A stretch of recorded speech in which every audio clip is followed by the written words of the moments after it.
Je ne peux que saluer cette décision unanime du Sénat, supportée aussi bien par la Commission que par le ministre de l'Intérieur. Je pense qu'aujourd'hui, on ouvre une nouvelle ère.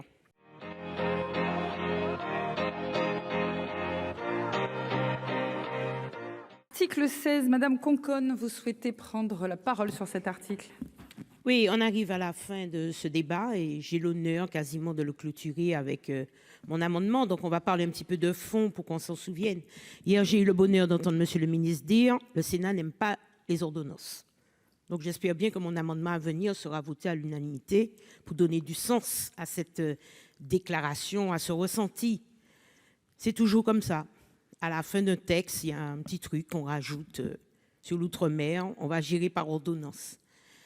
Monsieur le ministre, vous savez que vous êtes saisi par plusieurs présidents d'exécutifs qui souhaitent que la donne change dans les relations avec l'État.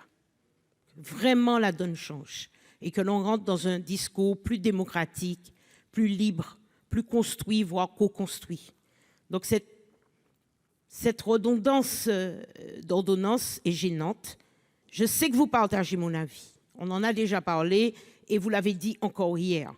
Donc, ce serait très bien aujourd'hui de se dire que compte tenu des problèmes très spécifiques de sécurité que nous avons, plaques tournantes de drogue, avec des problèmes aux frontières qui sont difficiles à contrôler et qui demandent beaucoup de matériel. Vous en êtes conscient et hier, je vous ai remercié pour les nombreuses décisions que vous avez prises en live, qui sont extrêmement concrètes et pragmatiques et qui devraient donner des résultats très vite.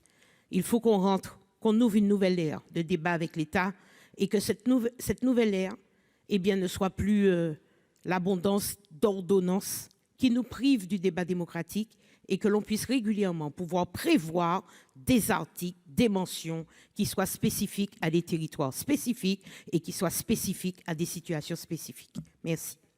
Madame la sénatrice, vous avez parfaitement raison. Et donc je vous propose que nous votions votre amendement de suppression. Je vais vous dire pourquoi on en est là, parce qu'il y a comme des dispositions qu'il faut adapter à l'outre-mer, notamment sur ceux qui disposent de diverses, comment dirais-je, articles de la Constitution différents selon les territoires ultramarins.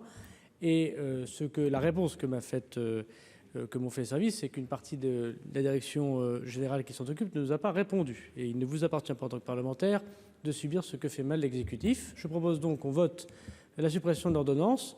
Et j'espère que d'ici là, ça forcera tout le monde à travailler pour présenter à l'Assemblée nationale des dispositions en dur. Monsieur Théophile, pour explication de vote. Tout simplement m'associer à cet amendement et féliciter la collègue et aussi remercier l'avis du ministre et l'approbation de l'Assemblée.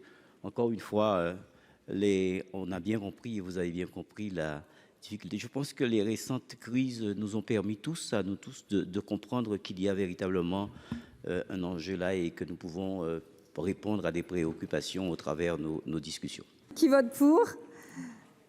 Qui vote contre? C'est une belle unanimité, bravo. Et terminer par dire à la sénatrice Conconne que je suis très sensible à l'argument qu'à la fin, il y a toujours l'outre-mer, on fait une ordonnance, on ne parle pas tellement des sujets. Et vous avez effectivement le droit de parler de tous les sujets ultramarins, ils sont très importants. Sans doute est une amélioration que le ministre de l'Intérieur soit aussi ministre des Outre-mer pour avoir ce genre d'argument. Merci.